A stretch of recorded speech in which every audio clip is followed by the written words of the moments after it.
What if in the middle of your tawaf, you are, you lose your wudu, or, you need to go to the bathroom, things like that. Different madhabs have different opinions regarding this. The safest is to not interrupt. And if you do need to stop in the middle, then try to finish a round before you stop, and then you need to continue on from whichever round. So for example, if you stop at the second round, then you start from the third round. And if your husband says, oh, we finished 2 rounds, and you say, no, we finished 3 rounds, what do? You need to go with the lower count. Don't start arguing and saying, no, this, no, that, etc. You go with the lower thing, which was in this scenario, 2 rounds, and you complete the rest. Okay. How to perform Sa'i between Mount Safa and Marwa. Okay. The first thing is, what are the different types of Sa'i? So you have Sa'i after Tawaf for Umrah. Okay. So the Tawaf that is done, the Sa'i that is done after the Tawaf of Umrah. That is the first type of Sa'i. And after Tawaf al-Qudum, when do you do Tawaf al-Qudum? Either for Hajj Qiran or Hajj Ifrad. When you do Tawaf al-Qudum, then you can choose, this is optional, you can choose to do a Sa'i right after that Tawaf. And this Sa'i will replace the Sa'i that is done after Tawaf al-Ifada. Okay?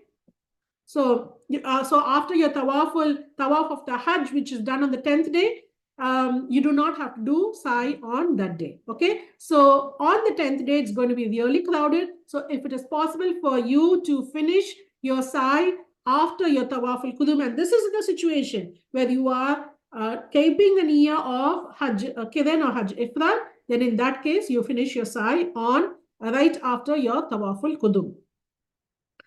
Also, if you are doing having the niyyah of Tawaf Hajj Tamattu, then after your Tawaf al-Ifada, which is the Tawaf of Hajj, then you do your Sa'i at that time. If after the Tawaf al-Qudum, if you are had the niyyah of Qiran or Ifrad, and you did not do the Sa'i at that time, then after the Tawaf al-Ifada, you need to do the Sa'i. Okay. Okay. So then coming to the Sa'i.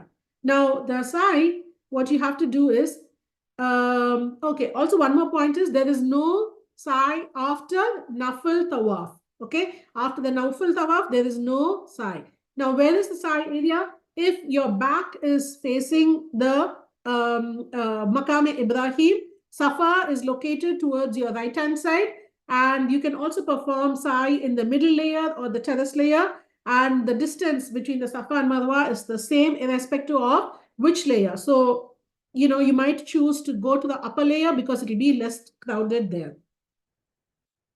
The process of performing Sa'i. Okay. So we already said that there is no Sa'i after Nafil Tawaf, or even after Tawaf al-Wada, there is no Sa'i after that. Okay. Now the Sa'i, it consists of 7 laps, and the distance between Safa and Marwa is around roughly about 300 meters. So you start from Safa and you proceed towards Marwa. This is considered as 1 lap. From Marwa to Safa is the 2nd lap. So when you finish your 7, where should you be? Will you be in Safa or will you be in Marwa? Where will you be, Safa or Marwa?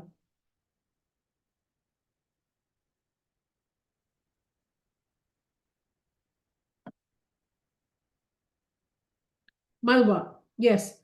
And if you end up in Safa, that means there's something wrong with your count. Okay. Again, same principle. If between you and another member of your family, you are saying we did 5 rounds, the other person is saying 6 rounds, then go with the lower count and complete the 7 rounds. How do you do it? You climb the Safa, you face the Qibla, and then you make dua. Okay? And then you come down Safa and you start walking between Safa to Marwa. Between Safa to Marwa, what do you say? You say dua in your own language. You can do dhikr, you can do tasbih, you can recite Qur'an. All of these are acceptable forms of ibadah. There is 2 green lights. You know how you see those 2 pillars? 2 frames rather. You will see green lights there. And this is between these 2 green lights, men are expected to walk briskly or even run. Why are you doing this? Why are men asked to do this? This is in honor of what our mother Hajra did when she was looking for water for her baby Ismail alayhi salam. So we are carrying on the tradition of our mother Hajra. So, but then women, we should not be running, etc. And if men are along with, say, elderly people or children, etc., then in that case, it is okay for them not to run.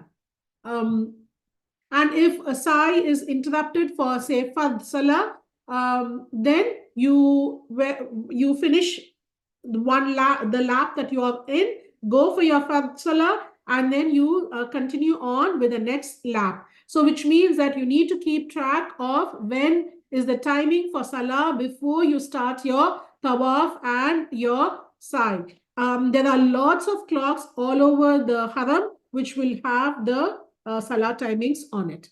Okay. Now, is it permissible to talk when you're doing tawaf or when you're doing sa'i? Yes, it is, but we should limit it only to essential things. Do not start talking all kinds of talks there. For sa'i, it is not a requirement to have wudu while you're doing the sa'i, but it is preferred. Okay.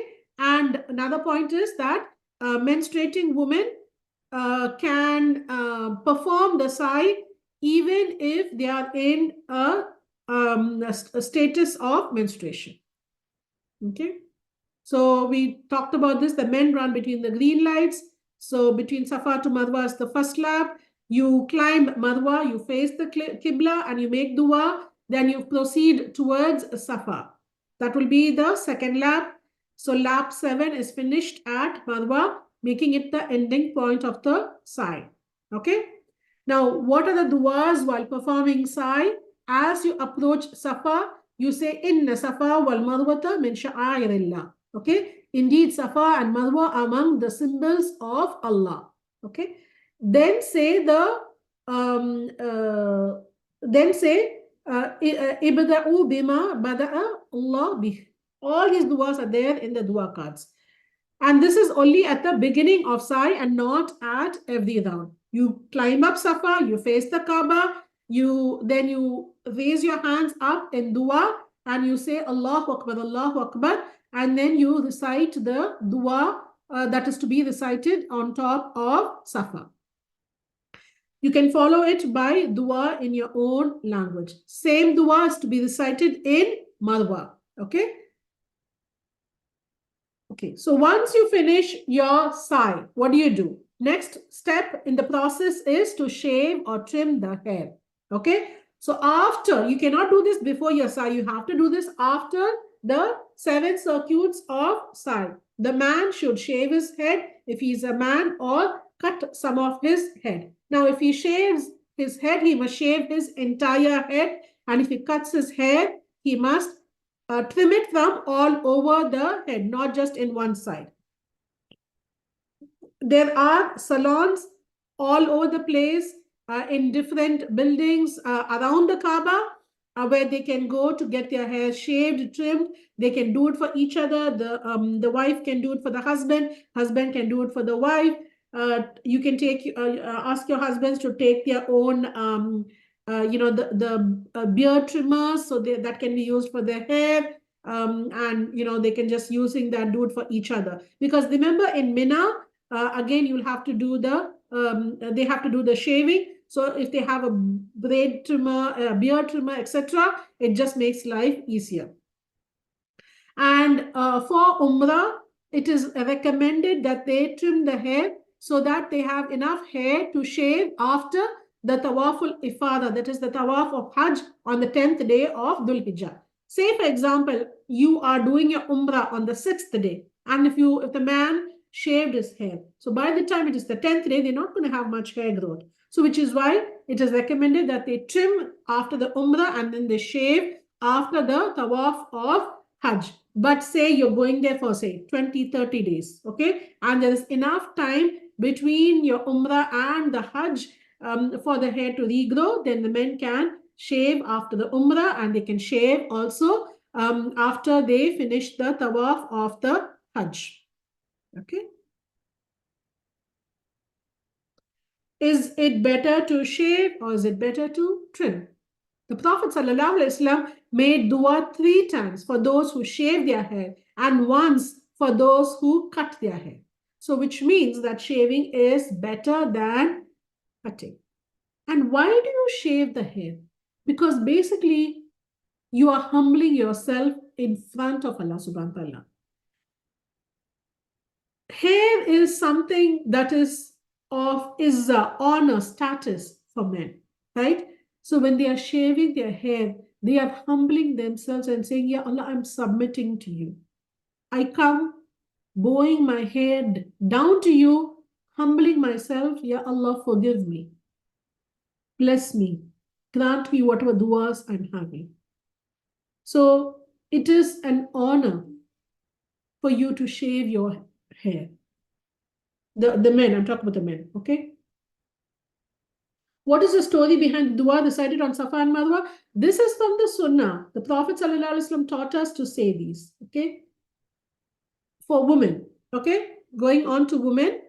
Women should cut the length of a fingertip of their hair from the bottom. So you have to put your hair down, and from the bottom, you cut a fingertip worth of hair, okay? They should go back to their room and then they can do it there, so that way their hair is not exposed to the men, okay?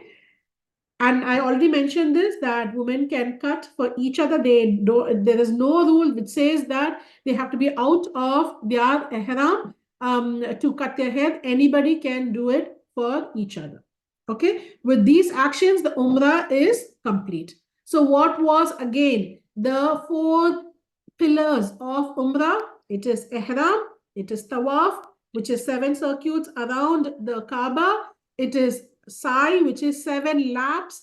From Safa to Marwa is considered as 1 lap. Marwa to Safa is the 2nd lap. So basically a total of 7 laps for Sa'i. And then you end it with shaving the head, or shaving the head, of course, for men.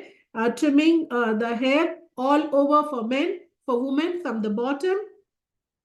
And if your hair is in layers, okay, then you have to make sure you cut, from the bottom.